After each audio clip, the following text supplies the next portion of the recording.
Baahubali the conclusion మీద అంచనాలు ఏ స్థాయిలో ఉన్నాయో ప్రత్యేకంగా చెప్పాల్సిన పనిలేదు. భారతీయ సినీ చరిత్రలోని ఏ సినిమా కోసం ఎదురు చూడనంతగా కోట్లాది మంది ఈ సినిమా కోసం ఉత్కంఠంగా వెయిట్ చేస్తున్నారు. అసలే ఈ సినిమా మీద అంచనాలు ఆకాశాన్ని అంటిపోతుంటే దీని గురించి ఒక్కొక్కరు చెబుతున్న మాటలు ఆ అంచనాల్ని మరింత పెంచేస్తున్నాయి. మొన్ననే ది బాహుబలి కంక్లూజన్ ట్రైలర్ చూసి గుండెలు అదిరిపోయాయంటూ కీరవాణి తమ్ముడు కళ్యాణ్ రమణ ట్వీట్ పెట్టి అందరిలో ఆసక్తిని పెంచుగా స్వయంగా ఇప్పుడు రాజమౌళి తన సినిమా గురించి ఓ రేంజ్ లో చెప్పేస్తున్నాడు. ఇటీవలి Bollywood film journalist Anupama Chopra బాహుబలిని సెట్ లో రాజమౌళిని కలిసి ఆయన ఇంటర్వ్యూ చేసిన సంగతి తెలిసిందే. ఈ సందర్భంగా బాహుబలి 1 తో పోల్చి బాహుబలి 2 గురించి రాజమౌళి అన్న మాటలు అభిమానుల హార్ట్ బీట్ ను పెంచేశాయి.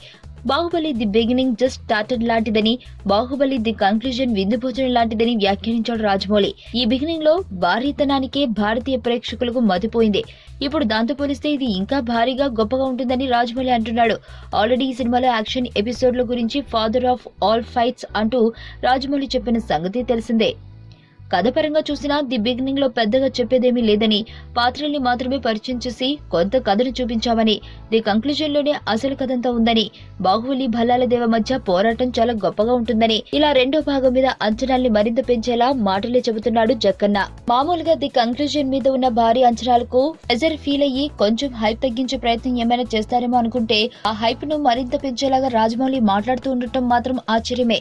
ఈ హైప్ ను క్యాష్ చేసుకుందామని అలా మాట్లాడుతున్నాడా, లేక తన ప్రాజెక్టుపై జక్కన్కు అంత కాన్ఫిడెన్స్ ఉందా?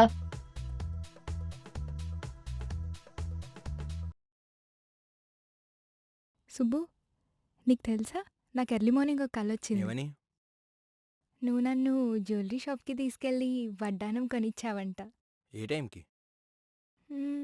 గుర్తులేదు సుబ్బు, 5 అనుకుంటా.